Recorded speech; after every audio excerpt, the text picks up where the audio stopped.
Well, hello again there, friends and neighbors. I hope everybody's having a good holiday break. If you're out working, I hope you're being safe. This video is going to be for folks who have not done really anything in the freight hauling before and are getting into expediting or thinking about it. I'm just going to talk about some load securement and show some straps and necessary equipment and things like that. Everybody be safe out there. And here we are in 2022. First of all, these are called E-tracks in the industry. And as you can see, there's different ways of putting them in. The way I've chosen to do it is not the only way to do it by any means, is I've got two layers of plywood, you can see. And I apologize, I can't remember the thicknesses that I used. It's not critical. And I've used one layer underneath, and then I screwed my E-track down to that layer, and then I used another thicker layer to kind of fill in. And the reason I did that is because it makes, when I have a skid loaded, a pallet loaded, this plywood is just a little bit taller than my E-track, and then my plywood or my skid is not on top of my E-track. If I've got a super heavy skid or anything, I don't have to worry about crushing this. I think some people don't do that. They just go ahead and let the freight sit on the E-track, and that may be perfectly fine. Again, there is no one way to do this, but that's the E-track. This is what goes into the E-track. It's from your ratchet strap, and you can see it has a little lever here, and you can, I don't know if you can see the working mechanism here, but the way this works is you lift this up, and then as you pull up on it, it locks this in.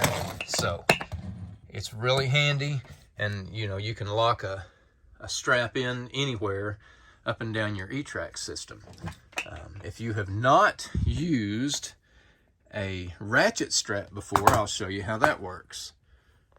Okay, so with your ratchet strap here, when you pick up this end, when you pick up this end of it, you see how your ratchet strap kind of bends, right?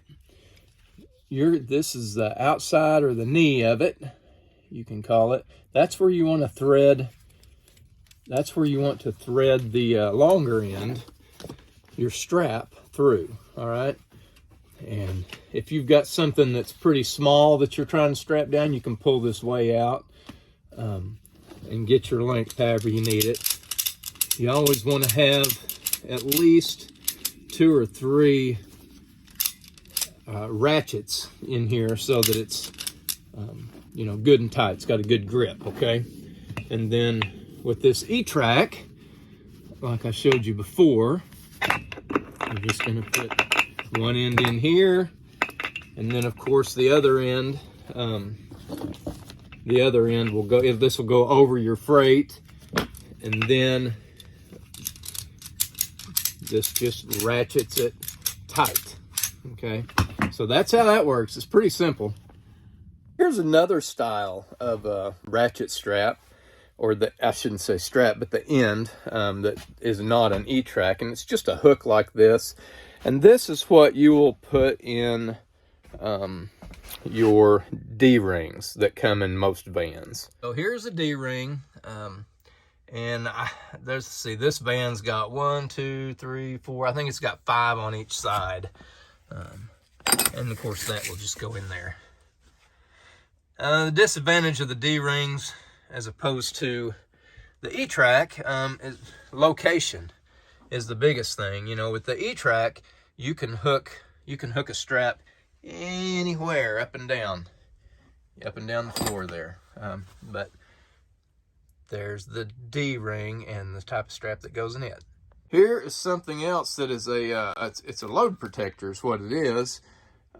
You don't have to have these on a lot of loads, but they are handy to have at least 2 or 4 of them on hand, because if you get a load that, say, is you can't strap that ratchet strapped down tight on without doing some damage. That's what this is for. It's to protect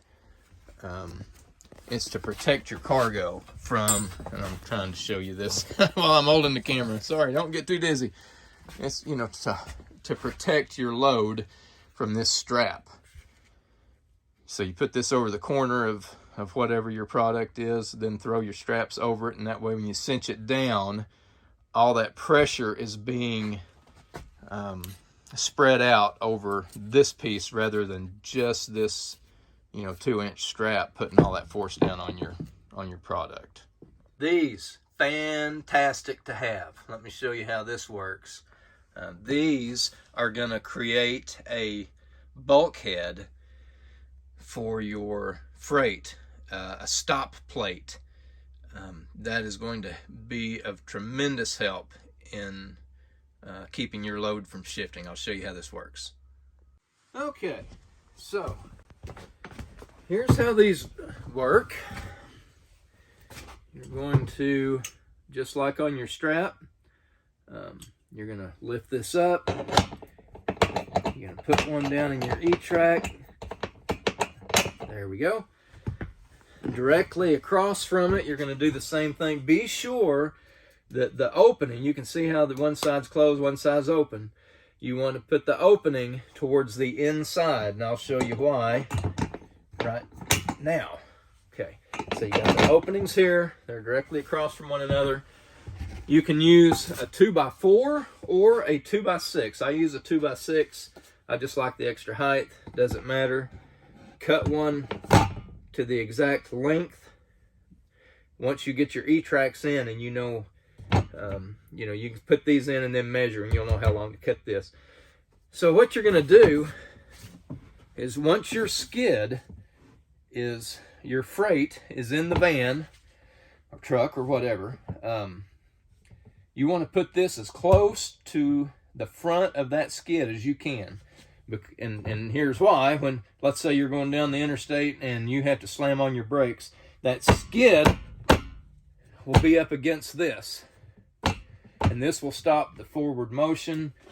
It will relieve the pressure from your strap and not be, and you won't be dependent solely on this strap holding all that weight. It's a really nice safety measure to have. I highly recommend it. All right, that about does it. I will look and see if I can include a couple of pictures of some freight that I always take pictures of my freight, or I try to, just, you know, in case there's any claims or anything like that, I'll have proof that, hey, freight looked good when I loaded it, when I brought it, you know. If I can find a couple of pictures, you know, that don't have any identifying markings or anything like that, and I'm sure I've probably got some, I'll include them. Usually just two straps over my skids, you know, is plenty, along with your bulkhead that I just showed you with that 2x6. Some freight is funny shaped and is a little harder to strap than others, but if you're just talking about palletized freight, it's pretty simple. At any rate, thanks for watching. Everybody be safe. Hey, it's 2022. I got my load strapped down and my Peterbilt wound up tight. I got my saddles full of diesel and my belly full of coffee and whites. I just pulled out of Santa Fe